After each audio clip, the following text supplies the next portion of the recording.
विक्रमादित्य के सिंहासन की 32 पुतलियों की सूझबूझ, ज्ञान और मनोरंजन से परिपूर्ण 32 कथाओं की श्रृंखला सिंहासन 32।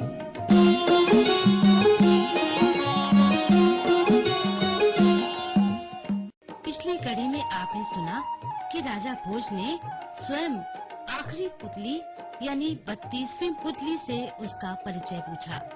इस पर 32वीं पुतली ने राजा भोज से क्या कहा, सुनते हैं आज की कड़ी में। आपने ठीक पहचाना राजा भोज, मैं इस सिंहासन की रानी रूपवती हूँ, इन सभी पुतलियों की रानी। आज देखती हूँ कि तुम्हें सिंहासन पर बैठने की व्याकुलता नहीं, ऐसा क्यों?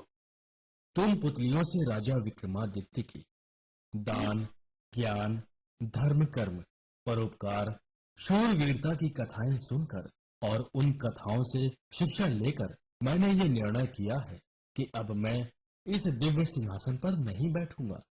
इस सिंहासन पर बैठने का अधिकार केवल विक्रमादित्य जैसे सर्वगुण संपन्न व्यक्ति को है। इसे उसी स्थान पर दबवा दूंगा जहां से इसे बाहर निकाला गया था। राजा भोज के इतना कहते ही सिंहासन पर जड़ी सभी पुतलियां प्रसन्न चित्त होकर अपनी रानी पुतली से आ मिली। उनके आने पर रानी पुतली बोली, हे राजा भोज, आपके इस निर्णय से हम प्रसन्न हुई। आपके इस निर्णय के बाद हम भी स्वतंत्र हो गई हैं। अब ये दिव्य सिंहासन पुतलियों रहित हो जाएगा। साथ ही साथ ये भी सुनो राजा भोज कि यद्यपि तुम पूर्ण रूपेण राजा विक्रमादित्य जैसे गुणों वाले नहीं, परंतु तुम्हारे अधिकतर कार्य राजा विक्रमादित्य के समान हैं। इसलिए तुम्हें इस दिव्य सिंहासन के दर्शनों का लाभ मिला। और सुनो, जब तक राजा विक्रमादित्य का नाम इस संसार में रहेगा, तब तक उनके नाम के साथ तुम्हारा भी नाम लिया जाएगा। ये भी ध्यान रखो कि हम पुतलियों के निकल जाने के बाद इस सिंहासन को दुर्दशा की स्थितियों से गुजरना होगा, क्योंकि प्रकृति का यही नियम है। प्रत्येक प्राणी या वस्तु को नष्ट होना ही पड़ता है। इसलिए इस प्राकृतिक नियम के विधान से इस सिंहासन को भी गुजरना होगा।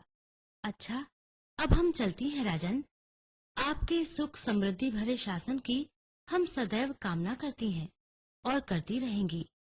ऐसा कहकर वे पुतलियां एक साथ उड़ चली और क्षण भर में दृष्टि से ओझल हो गईं। उसके बाद अपने किए गए निर्णय के अनुसार राजा भोज ने कर्मचारियों को बुलवाया, उन्हें सिंहासन को उसी स्थान पर ले जाने का आदेश दिया जहां से उसे निकाला गया था।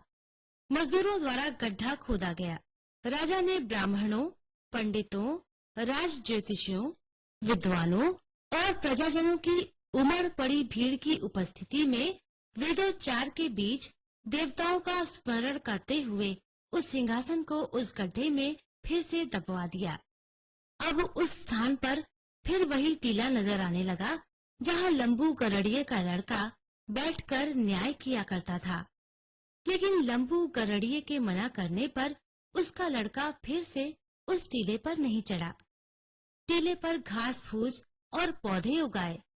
समय अपनी तीव्र गति से बीतता गया। समय गुजरता गया।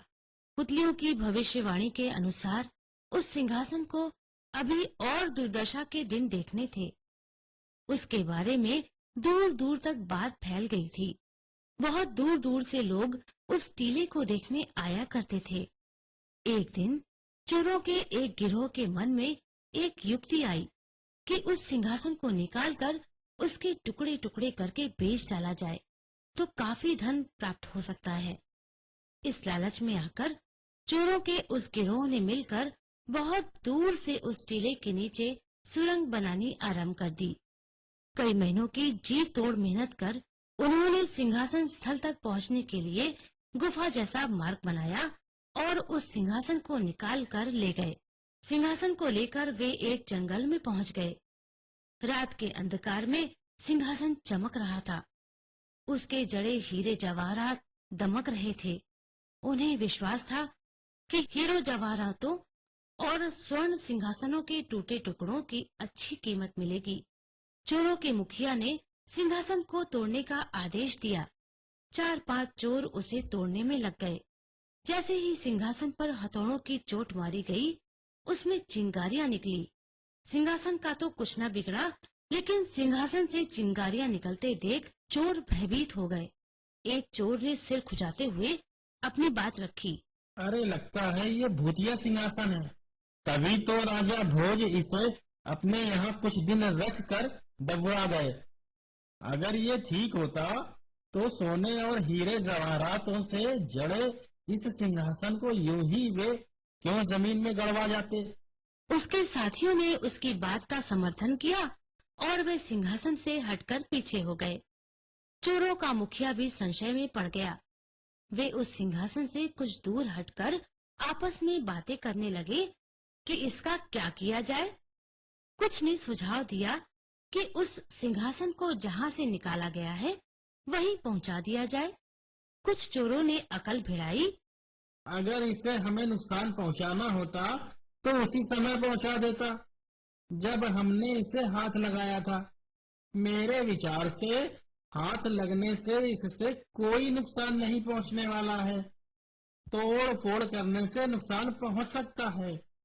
क्यों न इस सिंहासन को किसी राज्य में ले जाकर पूरा का पूरा बेच दिया जाए। चोरों की बात सुनकर गिरोह का सरदार बोला, एक उपाय है, हम सब जौहरियों के वेश में श्रावस्ती चलें। श्रावस्ती यहाँ से बहुत दूर है। आशा है वहां तक इस चमत्कारी सिंहासन की खबर न गई होगी। हम वहां के राजा को ये पूरा का पूरा सिंहासन बेच सकते हैं। ठीक है। सभी चोर सरदार की बात मान गए।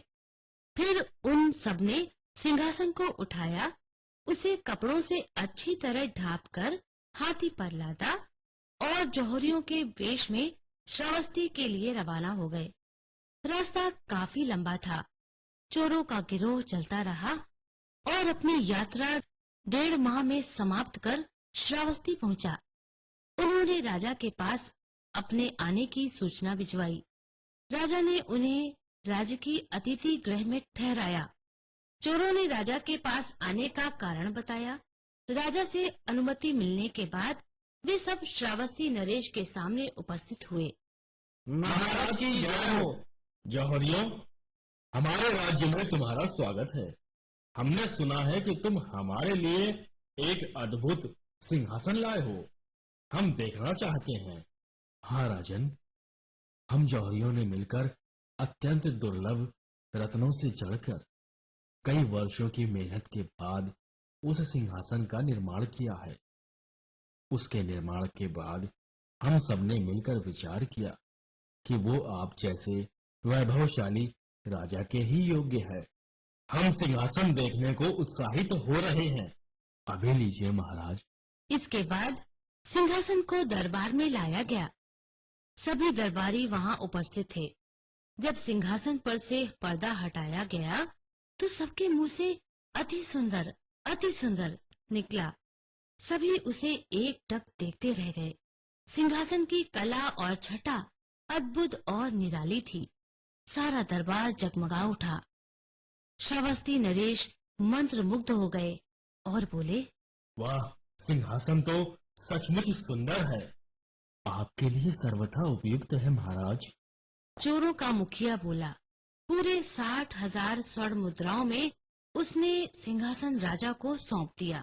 चोर उस धन को लेकर राजा का यशोगान करते चले गए। मार्ग में जाकर उन्होंने धन को आपस में बांट लिया।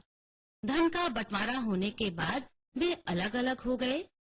इधर राजा ने शुभ मुहूर्त निकलवाया और सिंहासन पर विराजमान हो गए। सभी दरबारी जय जयकार करने लगे।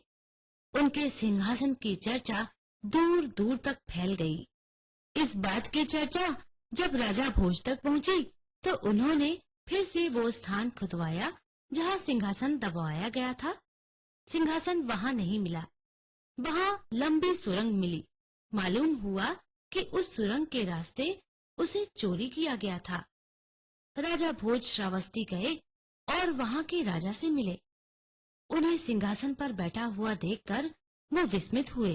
राजा भोज ने ब्राह्मण ज्योतिषियों से पूछा। सबने गणना करके बताया, राजन, चूंकि सिंहासन बिक गया था इसलिए उसका सारा चमत्कार जाता रहा। सिंहासन सोने के स्थान पर पीतल का हो गया था और रत्न रंगीन पत्थर के होकर रह गए थे। इस वास्तविकता को जानने के लिए राजा भोज सिंहासन के निकट गए। तब उन्हें ज्ञात हुआ कि श्रावस्ती नरेश तो पीतल के सिंहासन पर विराजमान थे। श्रावस्ती नरेश ने जौहरियों से सिंहासन की जांच कराई तो वो सचमुच पीतल का निकला, हीरे जवाहरात पत्थर के मिले। ये सुनकर श्रावस्ती नरेश हैरान परेशान हो गए। पूरी जांच परख करने के बाद ही सिंहासन खरीदा गया था। फिर ये क्या चमत्कार हो गया। इसके बाद राजा भोज ने श्रावस्ती नरेश को उस सिंहासन के विषय में पूरी जानकारी दी। तब श्रावस्ती नरेश ने अपने दरबारियों और ज्योतिषियों से परामर्श किया। ज्योतिषियों ने गणना करके बताया, राजन, अब यह सिंहासन मुर्दा हो गया है। इसकी सत्यता समाप्त हो चुकी है। राजा विक्रमादित्य का सिंहासन अपवित्र हो गया है। इसे जल समाधि दे दें। ज्योतिषियों के परामर्श के अनुसार श्रावस्ती नरेश ने कावेरी नदी में उस सिंहासन को जल समाधि दे दी। इस घटना और उस चमत्कारी सिंहासन की प्राप्ति के लिए कई राजाओं ने अपने कुशल तैराकों से कावेरी नदी में सिंहासन खोजने के लिए गोते लगवाए, परंतु सभी प्रयास विफल रहे और वो सिंहासन फिर से पाना एक स्वप्न बनकर रह गया।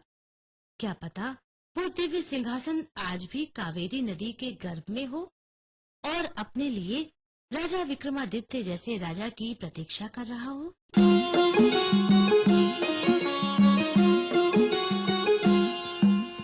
सिंहासन बत्तीसी की इस आखिरी कड़ी के साथ आज से हम यानी ज्योति और नीरज सचान आप सभी से लेते हैं विदा। नमस्कार। नमस्कार।